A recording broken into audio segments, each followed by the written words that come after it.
the biggest problem with AI is simply that evil humans might use it for destructive purposes. And that is somewhat underrated. Now, I don't doubt there will be evil humans who will create some evil AIs to do their evil bidding, and that is a serious issue. And the better humans, which in my view includes the United States, needs to have the best or at least stronger AIs to combat that.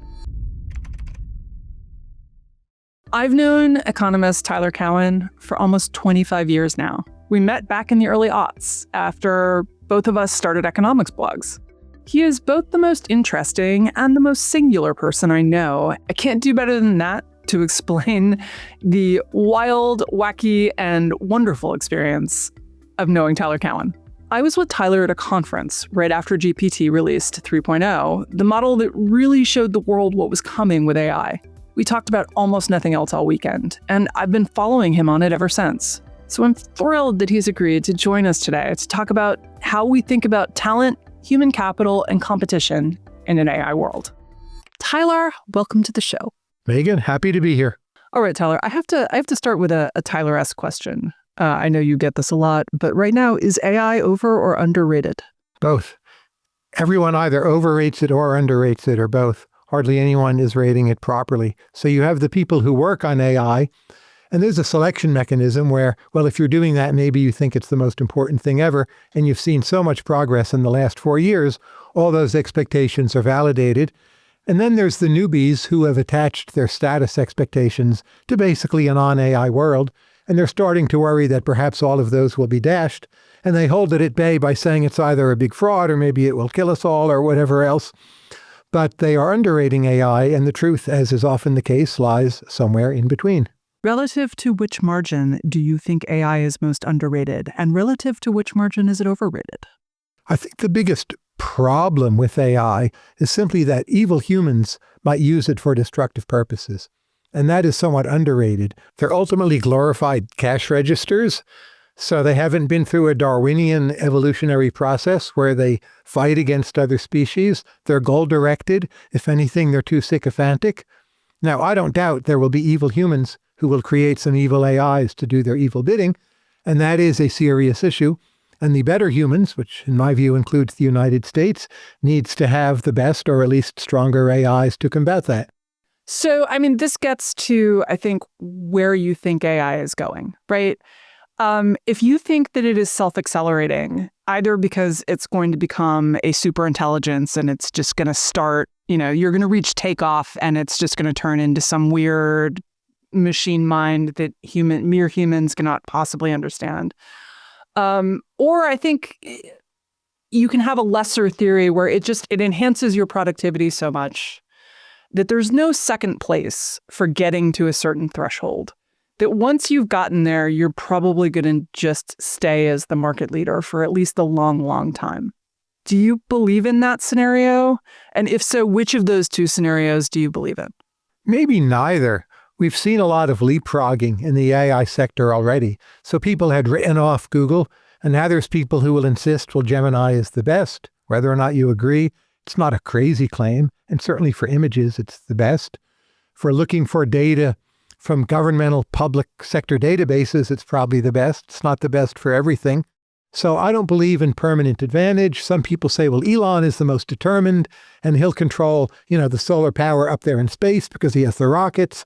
Or maybe Meta has the biggest stash of cash longer term and they can control the complete stack. All these theories, okay, well, some of them will be right, but the fact that there are so many theories says to me it's actually been remarkably competitive. Will stay that way for quite a while, probably for the foreseeable future.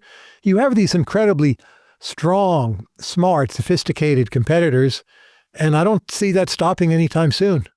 Is the obsession with takeoff and with winning and with this massive investment we're doing in it, is that driven by an inappropriate analogy from the internet, where the internet creates a lot of winner-take-all markets, right? And all of these guys, the way they invest, they think about being the winner in the winner-take-all market. They think about being the next Facebook, the next Google. Is that a wrong way to think about AI? And if so, why? We don't know yet. So some social networks, everyone wants to be part of the same network because their friends are. That can be winner-take-all. That doesn't really apply here. Now, in the case of, say, Google search, not Google the company, but Google search, well, it becomes a matter of data and having more data, and that can be self-compounding over time.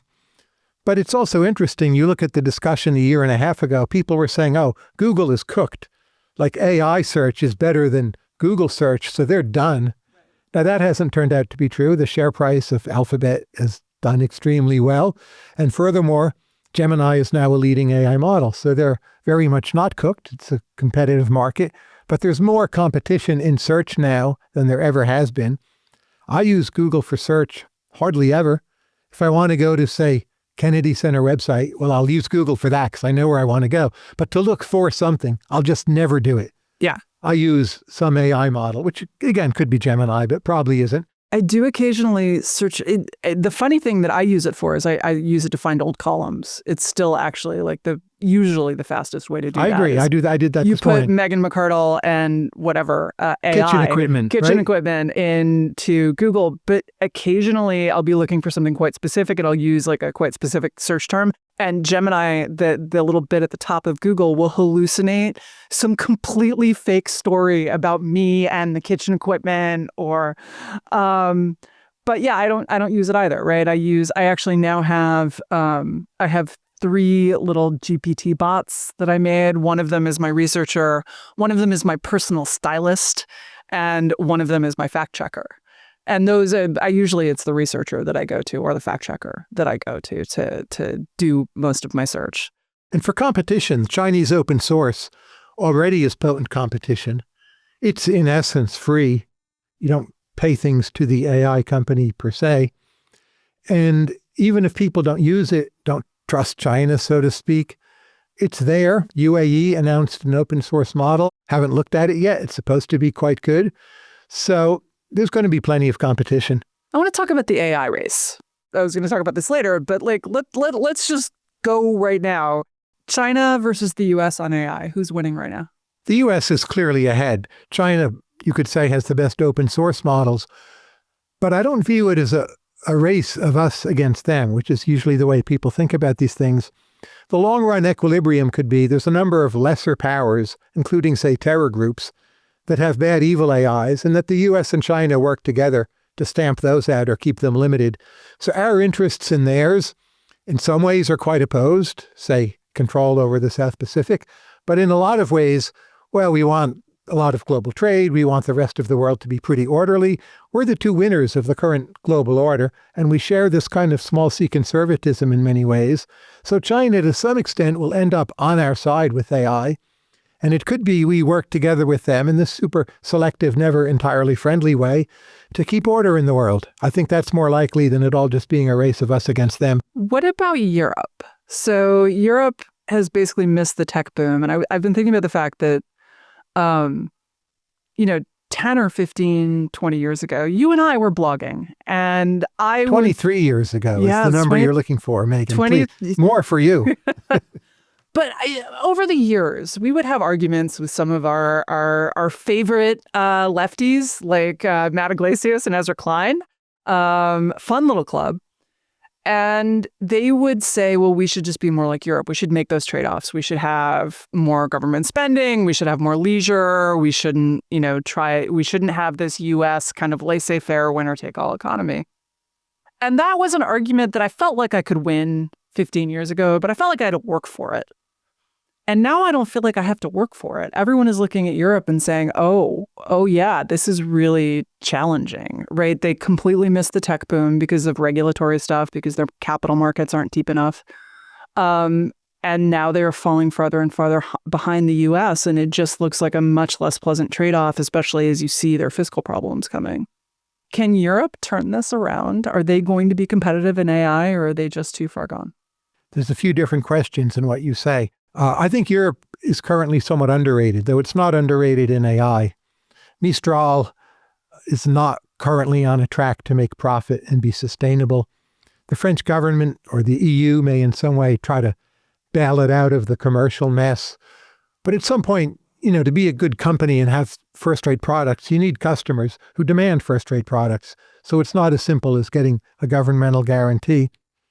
Europe is in a quiet panic, because they're going to be dependent on American AI products in a world where at least President Trump and possibly his successors don't treat them the way they would like to be treated, or even the way a lot of Americans would want them to behave. So that's where the panic comes from. But that said, the position of Europe is greatly underrated. If you look at human capital, social capital, political capital, Europe's one of the best places in the world. If you wrote down what are the best 20 cities in the world, by virtually any standard, more than half of them would be in Europe. You could sneak in Sydney, some places in the US, Canada, depends how you rate the cold. China? No, not one is in China. It's not close. Why? Often it's air pollution. Sometimes it's surveillance. Sometimes it's not sufficiently cosmopolitan. Free speech issues, depends how you value those, but they're not going to help any. And just Chinese cities are not that pleasant. They were built quickly. They have amazing infrastructure, great subway lines. Parts of Shanghai are pleasant, but I've been to quite a few second and third tier Chinese cities, and they're not attractive. They're all these giant residential blocks that are supposed to be self-contained, and then there's nothing happening in between them. That's what it felt like to me. I mean, I was there a long time ago. It was 2010, but... So we saw Japan and South Korea basically catch up to Europe in some ways, though with way tougher work hours. The question is, will China catch up to Europe? Not is Europe doomed? My worry about Europe, it's a great place to vacation.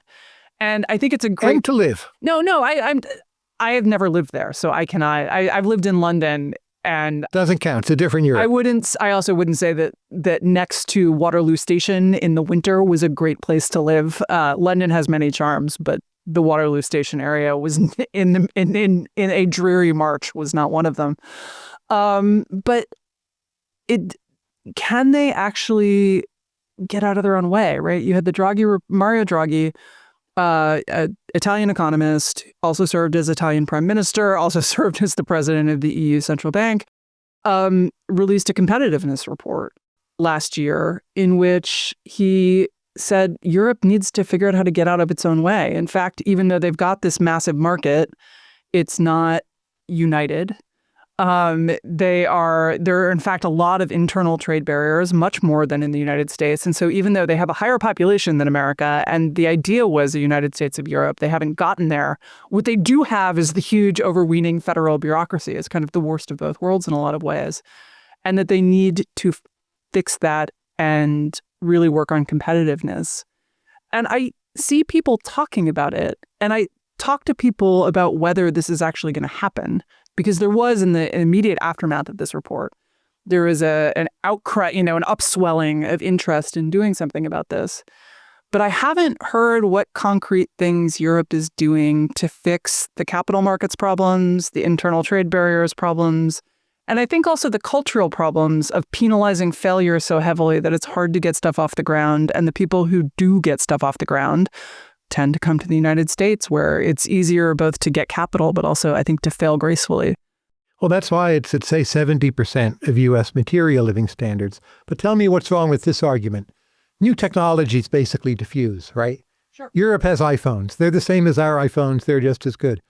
So they'll remain behind the United States. But as we invent new and better things, which we're now doing at a very rapid clip, often with their aid, I might add, especially in the biosciences, that they'll pick up on those things with a lag, and they'll stay at 70% of where we're at. So if you're bullish on America, in terms of the delta, you should be bullish on Europe, and they'll be fine. And are you bullish on America? Yes, absolutely. So we'll do well. They'll stay at something like 70% of our living standard, and they'll do well too. What's wrong? Why is that wrong? And they're not going to fix all the long lists. The Draghi report's great. They'll do like 17% of it. That'll put them up by a smidgen. But for the most part, they will adopt the new ideas that other people come up with. So that puts something I've been thinking about a lot is how heavily the onus now lies on the United States and China. Right. Possibly India. I was just in India actually last fall, and I was kind of surprised and heartened to see felt like things were moving in the right direction. There's a great street energy there. Where were you, if I may ask? Where was I? I was in Mumbai. I was in Varanasi. You didn't tell me about any of this. Nagpur. This is terrible. Yeah, it's terrible. I've been a little busy launching a podcast, Tyler. Give me time. I was in Nagpur, and it just felt like, the street energy was good, but it also felt like it was really interesting talking to government officials, because the attitude towards, now you may or may not like the nationalism and so forth, because that wasn't what I was talking to them about mostly. What I was talking about was economic policy. And it was really interesting talking about how they had actually gotten a handle on inflation. Also, how that hadn't actually improved their bond yield as much as you want it to yet. Someday, perhaps, but they're still paying, their interest rates are still quite high because they've had inflation forever. And it does feel energetic, and it does feel like maybe the policymakers at the top are really focused on the same kinds of problems that that Ezra Klein and the abundance people are focused on in the U.S. And many things they can start from scratch on or near scratch, right? That's a drawback and an advantage. Like what? Well, say you're doing a healthcare system, right? The U.S. healthcare system, whatever you think about it, it's very hard to change. We would agree, Ezra would agree. The Indian healthcare system, first, there's a lot of action in their states. Some of their states have hundreds of millions of people. So there's competition across the states. A lot of policy is done at the state level. And there's a lot of areas like cardiac care where they have these super specialist surgeons who do things a new way. They do the same operation again and again and again, and that's all they do. And it's higher quality than much of the U.S. and much cheaper, and it just seems to work. And there's a lot of parts of their healthcare system where I think they can and indeed will do things that way. Yeah, I actually wrote a column about this when I came back, about the fact that I think on both left and right, there's a real yearning for the kind of, I don't know, call it 1930 to 1960 period in the U.S., where so much is happening. We're building the Hoover Dam, and our economy is growing at 7% a year, and we're doing these incredibly scale projects at both the government and in the private sector, and that dynamism has slowed a bit, especially on the government side, right? Not in the last 5 years. I think we're back at it. mRNA vaccines, immunology treatments against cancer, AI. Sure. Anti-malaria vaccine. We're not building as much infrastructure, and I think people don't need really, it, though. But this was actually my point, is that, you go to India and you see people getting super excited about getting a toilet, even though often this was a big campaign by Modi, and often the toilets, I realized, someone told me, were not actually always hooked up to plumbing. Just merely having something indoor that you could use was a big improvement over going and finding a bush. And that excitement, right, when you get your first toilet, that's an amazing life change. When you get your third bathroom and you've got beautiful marble tile on the floor, like, it's really nice. I'm renovating a bathroom right now. It's nice. I'm very excited about my new bathtub. But I'm not nearly as excited as my grandfather was about having pipes that just you could turn a tap and make water come. Are you not excited about living to age 97? I'm not sure you will, but younger people probably will. I think that's great. No. That's very exciting, especially if the time comes when you're otherwise about to die. That's the real excitement. Oh, I can stay alive. No, I think that beats the tile floors. Absolutely. This is true. I'm excited about mRNA vaccines. I'm excited about what Moderna's doing on cancer. I don't know if it'll work, but most things don't work. But I'm excited about all of those prospects. But on the other hand, if it's just a really slow incremental thing, it's often hard to see. And I actually think that this is one reason that people are so down on healthcare spending, right? The premium gets taken out of your paycheck every month. Your pills you have to pay for, and you don't see the stuff that's just incremental improvements, right? So the premiums go up because we got a new cancer treatment, and that cancer treatment costs $500,000 or $700,000 or something, but you don't have cancer right now. Now, the person who has cancer and has this new treatment is super excited about it. And you should be super excited that if you had a 1% chance of getting that cancer, you now have, and it used to be a 1% chance of dying from that cancer, and it's now a 0.5 or a 0.2 or a 0% chance of dying from that cancer. You should be very excited about that, but that's not how humans think. And I think this is actually a problem for our political economy. But it's going to happen anyway. That's the good news, right? Yes.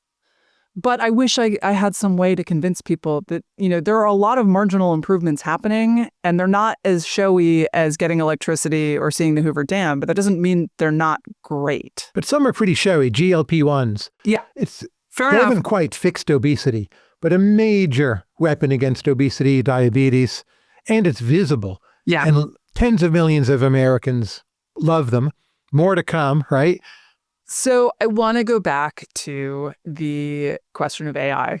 Talk to me about human in the loop, because this is something that I think a lot of people are underestimating, is that even if the AI is doing everything, you need a human being who you can blame, who is responsible. It's not even you can blame. Who is responsible If for only what's legally, happening. right? Yeah, legally. Fiduciary responsibilities. But you saw that white hat hacker who managed to twiddle with Claudebot? Yes. And have you tried Claudebot, by the way? I tried it. It was not, you mean Claude Code? No, Claudebot. No, I haven't. I'm afraid of it. So for listeners, the idea of Claudebot is that you run Claudebot on your laptop and it takes control of your laptop and your life. And it can do all sorts of interesting agentic things, and also perhaps send everything in your bank account to Africa in order to help people who need bed nets for malaria. It's on purpose that I don't have online banking, Really? When I saw Battlestar Galactica way back when, I'm like, I'm not going to get online banking because Captain Adana saved humanity that way. But does that really save you? I mean, we'll see. But I feel I have an extra layer of protection because to get certain things done, if someone took over my computer, they actually would have relatively little power over me. If someone took over my computer, they would still need two-factor authentication. They would still need to remember my password, which I can't do half the time. I mean, there would be a lot of layers between them and getting to my bank account. So if just trying stuff becomes almost free, then what's scarce? What is the scarce thing that then becomes more valuable? Is it taste or judgment or stamina, or is it the willingness to be embarrassed and the willingness to fail? Well, just trying stuff won't be free. You have to know how to manage the AIs. And in a sense, no one knows that yet. So it's the scarcest thing there is. We're all trying to figure it out. What makes someone good at what do you look for when you think about who is good at managing the AIs? I sometimes compare it to being a very good dog or horse trainer. And this analogy should resonate with you. I have two bull mastiffs, yes. So yes, it does resonate. The dog wants to cooperate with you. It's been bred that way, but it's somewhat recalcitrant also. And you have to get in a rhythm and a groove where you know what it wants. It knows what you want. It's sort of trained. It becomes a routine. It's quite possible to do, but not everyone is good at it. Being smarter helps you be good at it, but the people who are the best dog trainers are probably not the greatest geniuses of mankind either. No. So understanding alien intelligences, being flexible on your own, willingness to experiment, taking feedback from how things are going, a lot of factors that are correlated with intelligence, but not so closely. It's not just that it is going to increase the returns to just trying stuff because it makes it cheaper to just try stuff, right? It's also going to increase the returns because at the moment, precisely because no one knows how to manage this stuff, we're all learning at the same time. Does this massively advantage people who are like blogger types, I guess is the word, the people who are just like, I don't know, I'm going to let it all hang out there. We're going to see what happens. And yes, it does. Like, oh, I'll do this, right? And let it rip. So this brings me to something I've been thinking about a lot. I talked about this with Neil Stephenson on this podcast, that the last 30 years has basically been the revenge of the nerds. I mean, when I was growing up, nerd was not a term of kindness or admiration. It was the people who got picked on and excluded. And then somehow, starting sometime in the 2000s... Had something to do with those high salaries, right? Yeah. Being a nerd becomes cool. And it gets not only cooler, it gets more lucrative. And of course, those things are causally related, although I think the relationship is probably inverse. And you and I both benefited, I think, a lot from the revenge of the nerds. But now AI is a better coder than a lot of coders. So does that change Does that reverse the revenge of the nerds? Does it actually mean that there's going to be more value for people who are good at social engineering, who are good at doing relationships, who are good at just the normal people skills that used to be really valuable in high school before everyone got into being a tech wizard? Well, that's true, but the nerd still will do fine. So it depends what kind of nerd. If all you know is programming, maybe you should be worried. But nerds on the whole, they tend to be what I call meta-rational. That is, they're good at analysis, good at knowing when they're wrong. Programming, finance, nerdy activities, there's a lot of feedback, right? You have to deal with the feedback. Nerds are ahead of the game in terms of seeing this coming, learning how to use the new tools. So nerds as a class will do great. Though not every single nerd will, but again, any change you could say that. Now, I think people who are both nerds and are great at networking, they may do best of all because the network really matters. Why does networking get more valuable? Here's a story for what you might call an ordinary worker. Everyone sends in a perfect cover letter written by GPT-7 or whatever, and it all looks the same. And who you know gets you opportunity. It's not in every way a good thing, right? But the easier it is to fake things intellectually with AI, the more it will matter what your actual human connections are. An example for startups would be, well, let's say you can now start what might be a serious company with only 5 people, as we talked about before. You still need some capital, and there'll be a lot of people in that position. But who can vouch for you and go to the VC firm and say, well, I know this person, they would be good at starting a company, give them some capital. And that's another way in which the networking will matter more. This is a thing that you've talked about that I've been thinking about a lot, is just that signaling is about to get really weird. That's right. And a lot of it will go away because the AI can just talk about you. Right. And I think a lot of people don't think about how much of their life is signaling. It's just, the obvious example is a bachelor's degree. A bachelor's degree, does it signal that you have now mastered the rudiments of history or English literature or business or whatever you've studied? Maybe. But a lot of what it signals is just, here's a person who put their butt in a seat. And finished, right? They just did it for 4 years, which signals a bunch of stuff about you, from the fact that you probably have parents. Not always. There are people who get themselves out of situations where no one's gone to college and no one's pushing them to. But you probably have parents who are college educated. If you don't have parents who are college educated, you probably have an extraordinary amount of grit and, stick-to-itiveness. And that you're telling that to employers. They don't really care whether you learned about Tudor England or about, and they care if you're an engineer. But for a lot of the subjects people study, they don't actually care if you have mastered the details of some topic.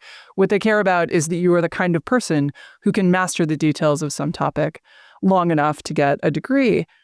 And that signal, I think a lot about what's going to happen to education. It seems like it's a potentially existential threat.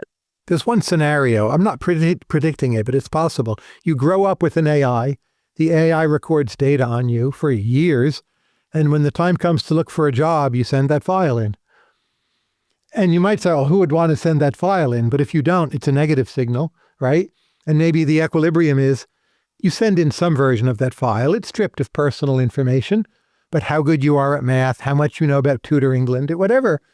The employer can interrogate the thing, and that's your signal. I worry about late bloomers like myself, right? I was a much more attractive job candidate at 30 than at 15.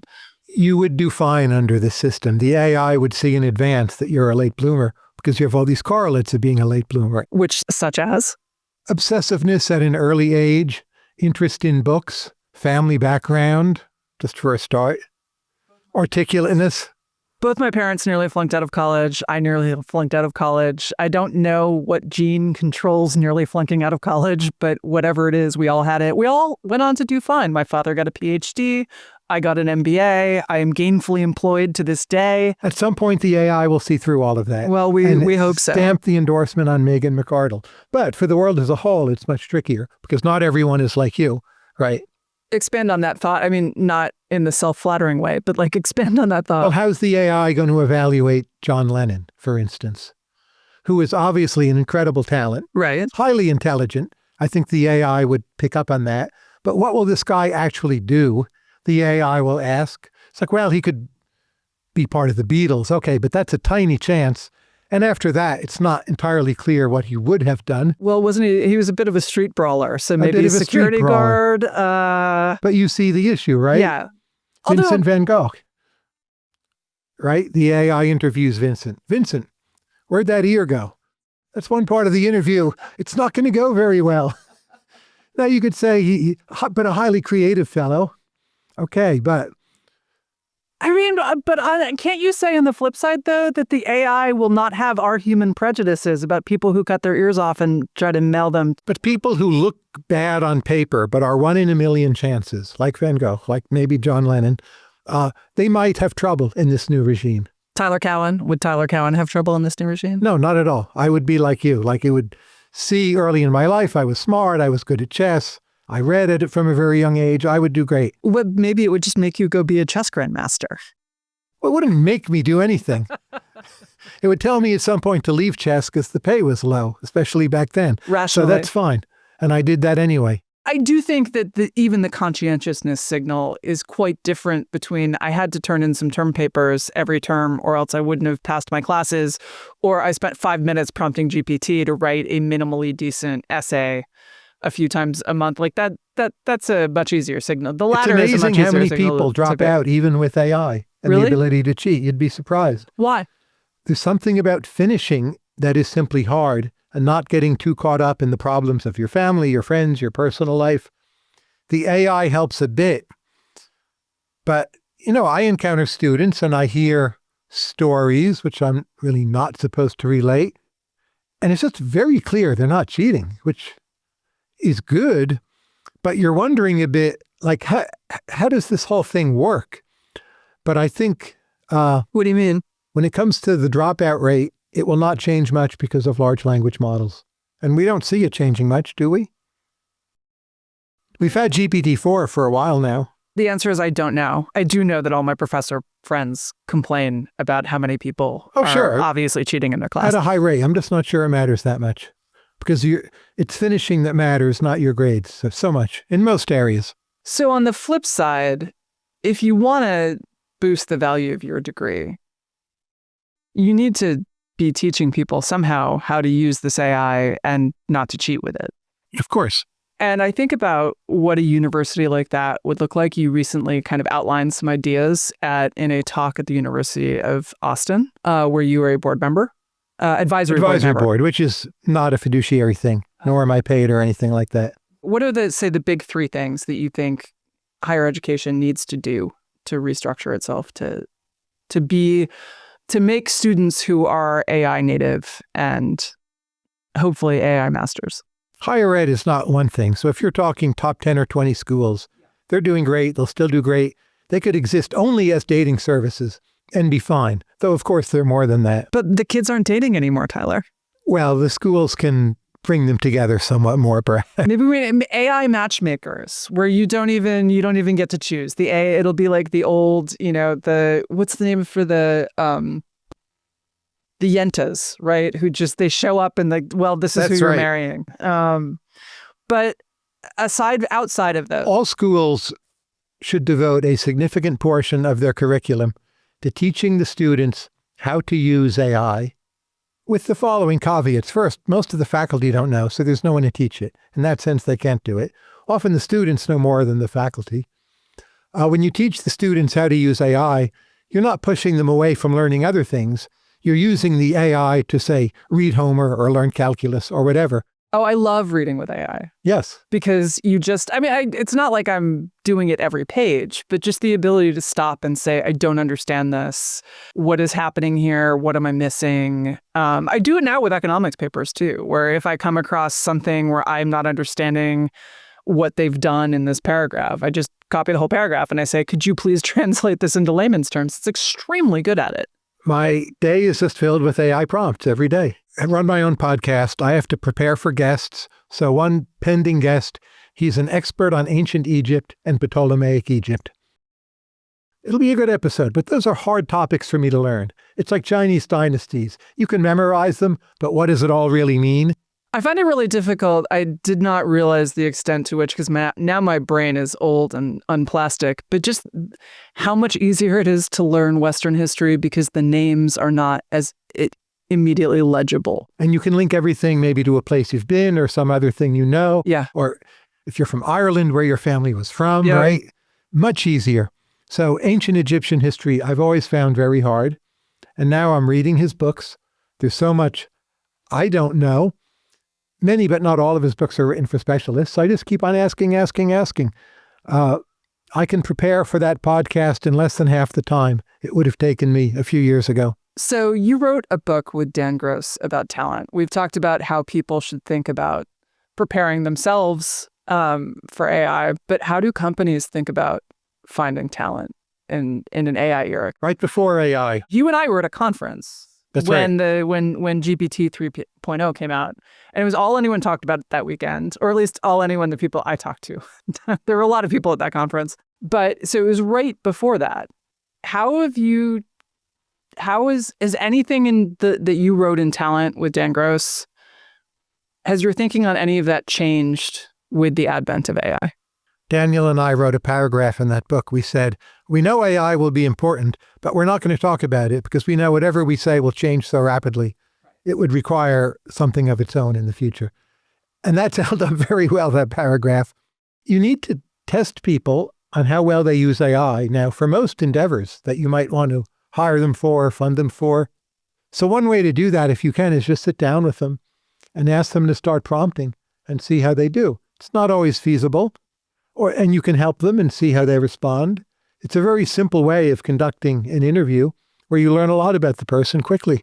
What is your sign of someone who's good? Like, what do you look for when you see someone prompting the AI?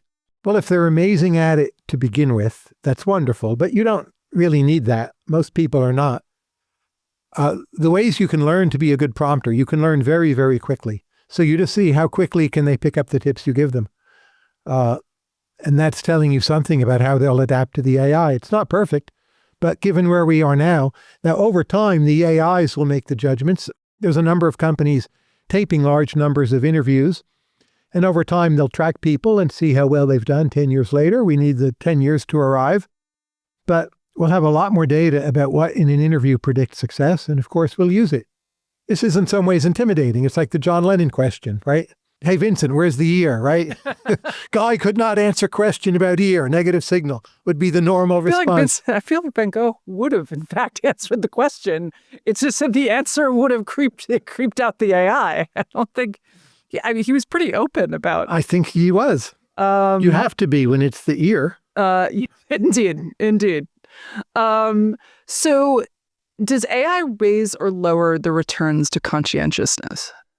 I think it raises the returns because the AIs we're working with right now, and this could change quickly, but you don't have to be a genius to work them. You need to pay attention and be alert and flexible, but not genius. So simply the ability to keep at it. I'd say some mix of conscientiousness with a minimum of flexibility. The returns to that have gone up. If you're just super rule following and have no flexibility, that kind of conscientiousness, probably the returns are down. Does it raise or lower the returns to intelligence? Raises, because you can multiply your efforts much more. But it's also a substitute for your efforts, right? It's both, but at least in the immediate future, short of intelligent humanoid-like robots, the fact that you can operate in the physical world gives you a huge advantage over any AI. And if you think about like human beings in nature, if we fought against different animals, mano a mano, we often lose. I don't know. Apparently if you ask men, they're like, absolutely, I could defeat that bear. You could beat the badger, but a lot of times you lose. Sometimes you win, but in practice you win by integrating all of your different facilities and getting weapons, civilization, whatever you need to beat the relevant animals. So when you're competing against the AI, you're not necessarily beating it on pure smarts now, or certainly not in the future. It's the fact that you can integrate so many abilities. So physically, people can run a bit, somewhat fast. They can jump a bit, somewhat. They can throw things somewhat. There's a bunch of somewhats, but we integrate them all together. And in the physical world, we do fine against animals. You don't think that that gets beaten by specialized robots that do one thing or do a few things exceptionally well? In factories, we've had automation for a long time. People adjust to it. Now, is there some very distant future where there are humanoid robots that move through space and act like Megan McArdle, but look like liquid metal or something? I just Why cannot wouldn't speculate. they want to be as beautiful as me, Tyler? They would want to be, but what robot could be, right? I find it hard to speculate about a world that different, but that's far away. And in the meantime, you combine all these, you do it to some degree. Like you can get on a plane, you can shake someone's hand, you can appear in a meeting, you can charm someone, whatever. And the AI can't. So I'm pleased that you think I can charm people. this is why it's a magnifier for most intelligent people. But again, if you're not flexible, Right. it's going to be a big problem. So if you had to rank the channels by which AI might make talent search better, right? We've already talked about how it could get worse, right? It's just that it destroys signaling. But it destroys signaling by competing with signaling. It outcompetes it. You don't need 4 years of undergraduate college necessarily in some cases if the AI can vouch for you. So you have a cheaper signal would be how I would put it. But I mean, the cheaper signals themselves can be a problem, right? And I think that we've seen this with recruiting, where everyone is just flooded with perfect AI resumes that are completely impossible to distinguish from each other. But the AIs, I think, will judge talent pretty accurately. In the intermediate future, yes. Will they also help with just matching, with getting you the people that you want to look at? Absolutely. And they already do. But it's also, it's a problem in finding talent, right? It's a problem that is now, I mean, you've seen this in colleges where everyone is applying to every elite college and then the acceptance rates go down. But are the matches better or are they worse now? I just think it'll be much easier. And then people in other countries already have access to GPT, whatever. Gemini is free. So they can do things with AI and show off their talent. And yeah, I'm very bullish on talent allocation in a world with AI. What should people be doing if like a normal person, not a Tyler Cowen, but just a normal person who's kind of sitting in their job, they've got a good white collar job. They're thinking about where to send their kids to school. What should their kids major in? Or what should I do to make myself AI ready? Like, what do you say to those people? I assume you get this question a lot. Multiple times a day. There's a lot of scenarios. It depends on the ages in question. If you're 43 years old and have a good white-collar job, I'd just say, learn how to work with AI. No one's going to be sure what's coming for you, but better to learn things now than start from scratch. But I do tell them, look, we don't know. You might have to change jobs. There will be plenty of jobs. There'll be a lot more jobs in the energy sector and the biomedical sector, and you might need to be more flexible than you desire. Academics also, or people who wanted to be academics especially, are at risk. So if you thought you were going to be a mathematician or, say, economist, I'm not sure what those jobs will look like in 5 years or 10 years. I think about the academic problem a lot, in part because I can imagine ways to turn a university into a more AI-hardy place, right? If I were going to start that university, would I start with people who are selected by their ability to master the current path to tenure? Probably not. Are those people going to be interested in doing the things that will be productive in the future? Also probably not. Strong agree. And the governance of universities is crazy, right? Breaking anyway. And I said this to an academic who came back. I said, you've got this huge problem, which is that you are kind of selling a bundle. You are selling all of these classes that signal various things to employers. But you could be really good at producing AI literate students, but employers have no way of seeing that you personally are very good. They need to have a basic faith in the bundle. And I said, and the problem with this is that the administration doesn't have any governance way to make the university better as a whole. And he came back and he said, I don't think you understand. No, we design our classes ourselves. And I was like, yes, that's the problem. Exactly. Like, that in fact, it is a problem that this structure that has given a massive autonomy to professors, and I'm not even arguing about whether this was a good or a bad structure 20 years ago, but right now it's a real problem to reorienting the university to do something incredibly different. I know Strongly that's been a agree. problem before. And put declining enrollments on top of that. So you can't just solve the problem by throwing money at it. How do professors that you talk to about this, how many of them understand that problem? Declining enrollments, they all understand. No, the declining enrollments, but the problem of... Very few. Very few. People are starting and we're going to do innovative things to blend AI into our classes, which is, of course, a good idea. And then we're going to have a policy to limit cheating. That's, of course, a good idea. But there's not a true sense of urgency based on a real understanding of how much things at some point will just have to change. It's easy for people to be in denial when they're tenured. They feel they have guaranteed jobs, which may or may not stay guaranteed, but it feels that way. And then it's a real pain to restructure your research, your teaching, your whatever to incorporate AI in a major way. Most people don't want to do it. And they go, I tried GPT, whatever, it hallucinated for me, or, oh gosh, they only regurgitate. Yes. And I think that this is an incredibly dangerous attitude. Look, I have respect for someone who says, I don't like this future. It's not what I wanted. I like the old thing, and I want to keep that. And I totally respect that. It's not my personal approach to it, but... I hope we keep parts of the world like that, like we have the Amish today. Absolutely. Yeah. But on the other hand, we've got a bunch of regulations that assume imperfect compliance, right? We've got speed limits. On highways, very few people drive the speed limit.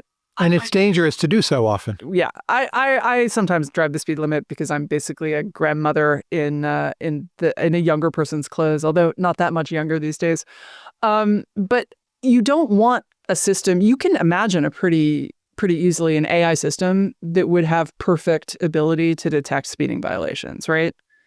You could just string cameras along highways. They would have a combination of license plate recognition and facial recognition for whoever's in the car. And you have to assume those systems get cheaper and better very quickly, along with drones, right? And we've done that for a while, right? Yeah. That's hardly new. But we you can could do it. a lot more of it. And better, right. And it could be everywhere. It could be in all public places. But the thing is, if you do that, you also have to adjust the speed limit. If you do that without adjusting the speed limit, you're going to get a bunch of different kinds of problems, including a lot more traffic, right? There may be some future world, not near, but where there's no speed limits, but there's complete surveillance of vehicles.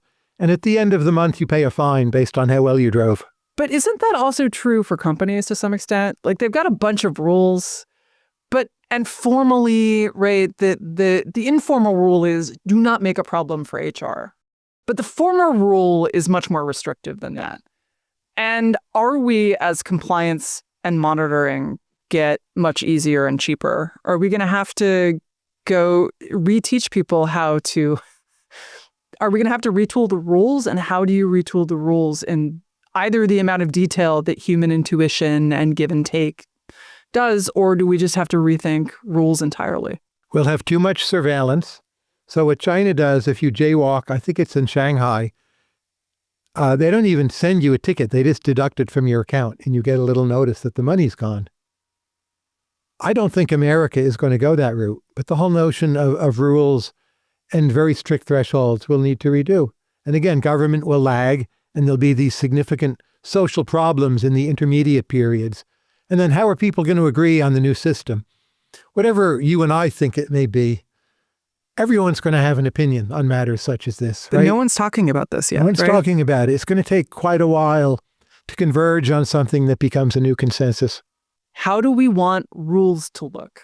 Yes. Right? I mean, this sounds like such a dumb question. Like right? a kindergarten question. Yes, but exactly. It's central. But it is central. And as he said, what I thought was really useful in the post was he said, don't think of this as like you're like a congressional regulator, right? Think like you were at the Continental Congress. You want to make the rules for making the rules. And it's game theory all the way down, yeah. So what do you think? Have you had any useful thoughts on that yet? As an economist, I'm led in the direction of Pigouvian pricing. I'm not sure that's socially sustainable. People hate the idea. I'm going to interrupt you to explain what Pigouvian pricing is, where you want to basically kind of price externalities into... Am I saying this right? Imagine a system where all your driving is watched, though the personal information is disposed of.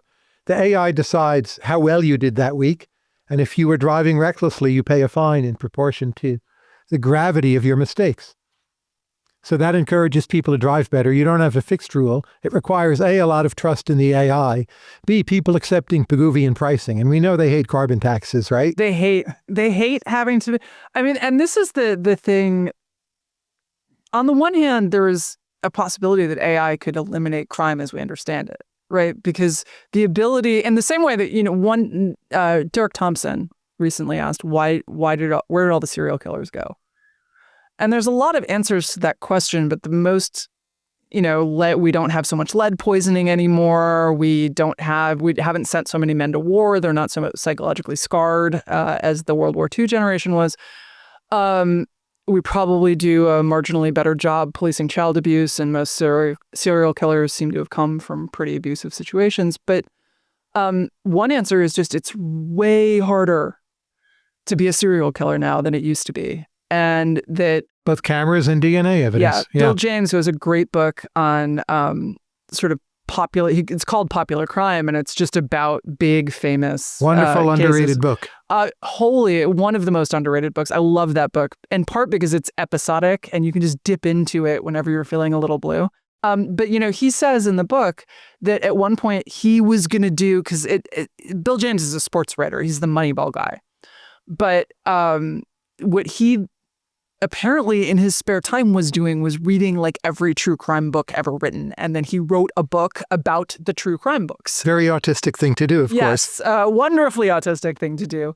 And it's incredibly well written and it's super funny. But he said at one point he decided to sit down and he was going to help the cops by figuring out of all of these crimes, how were the serial killers caught? And he would have some sort of statistics. He's a statistics guy. And then he stopped the project because the answer was almost always the same. It was just victim got away. And once the victim had gotten away, you had a description of the guy and you could go looking for him. And the point he makes in this is that it's, in fact, just incredibly difficult to catch people who are killing strangers because they have no connection to. Crisscross, strangers on a train, right? Yeah. Hitchcock understood this. And so the problem, but that has actually changed. Right now, they started catching people by where were you parked?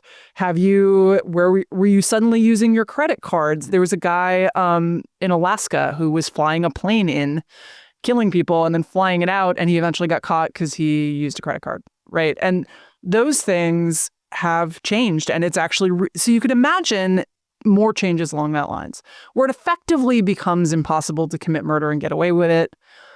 And that would be good, I think. But the same technologies government can use to extract all the surplus from us, right? And also it could be used to create more crimes, right? In the way that China has, yes. Right? I mean, jaywalking was not really a crime. It was like maybe, I know in Germany, economist Mike Munger has a funny story where he's in Germany and he starts to jaywalk and some little German lady starts batting at him with her umbrella, screaming, Die Kinder, die Kinder, basically saying, don't do this, you're setting a bad example for the children. But in the United States, it was not a crime. No one was going to book you for jaywalking. I love street jaywalking, yeah. But you could make it a crime if you had ubiquitous surveillance already. And so it's not just extracting all the surplus, it's extracting all of the weirdness. That's right. And the things we do in the spandrels to make life slightly more bearable. One way to put it, a world with strong surveillance AI requires much more trust in government than we have in many places, including most of the United States. And no one has a good answer to that problem. And no one's really thinking about that problem. China thinks about it a lot. Sure, but and we attack them a lot for what they do. But we don't turn the mirror on ourselves very much. Is there a lot of trust in government in China right now? In my opinion, no. Yeah, I don't think so. People may trust the government to do particular things well, which it might do well, but there's not general trust in government. How does that collide with more and more AI use? Does AI enable China to just keep cracking down more and more? Or maybe they overstep, right? And the whole structure breaks somehow. So there's always two effects. One's the short run, what changes at the margin. And then there's the how do other parts of the system react to that? And we need to look at both. So we don't know. All right, we're going to do a few lightning round questions. I'm ready. What are people underrating for the next 5 years in AI? Like what is the most unexpected thing that's going to happen in the next 5 years that no one's thinking about right now? I mean, it's enough people thinking about it. No one won't apply. But just the sheer level of frustration of trying to get things to work, I feel is often underrated by AI partisans. I also think people underrate and I've written a couple columns about this, that people underrate the slowness with which institutions change. Of course. What is your most absurd belief about AI? Here's an absurd hypothesis I entertain. I certainly don't believe in it at 0.5, but that there's some Lamarckian-like mechanism that turns down the dial. We're not in a simulation, but there is something deeply strange in, say, epigenetics, where when the number of people goes up enough, fertility goes down. I'd give that some small percentage of being true, though it goes against every science I've ever been taught. If you were appointed AI czar Yes. of your university, Yes. what would you do? I would just get faculty using it more. Because ideally, I'd like to have a third of all instruction devoted to teaching students how to use AI. But it's clear we don't have the resources or faculty to do that. What's the resource constraint versus the faculty constraint? Anything in a university takes budget, even if it looks free when you write it down on a paper napkin. And there's just not enough money for anything, much less that. So, do we have to get people access to this? Or what if someone has a disability? And my goodness, it goes on, right? So it's a tough one. But to work to a world where having a lot of classes teach AI proficiency, and some do because the instructor just decides to, but most do not. I'd want to be in a position where I had the faculty to actually do that. And last question, and this is for the entire game, Tyler. So think carefully. This is double jeopardy, right? Yep. What's something you're optimistic about, and particularly something you're optimistic about that most of your audience would find implausible? If you ask, what am I optimistic about in the future of AI? I think it's simply that the models will just keep on getting better. They're already much better than people realize. That's a critical fact. Most people are not spending enough money on having the very best model. That may change over time. Should they be spending more? Many more people should be spending more. Yes, absolutely. And they will be. But right now it's easy. You just use the app on your phone. You don't even necessarily, flick on the menu to the best version of it because some versions are cheaper to supply than others. And the result is that people think these things are much worse than they already are. And I'm optimistic about the fact that people are going to learn this and the models are going to keep on getting better. And there's no natural end to that process. Well, I think we're going to have to leave it there for now. Tyler, thanks for coming on the show. Megan, my pleasure.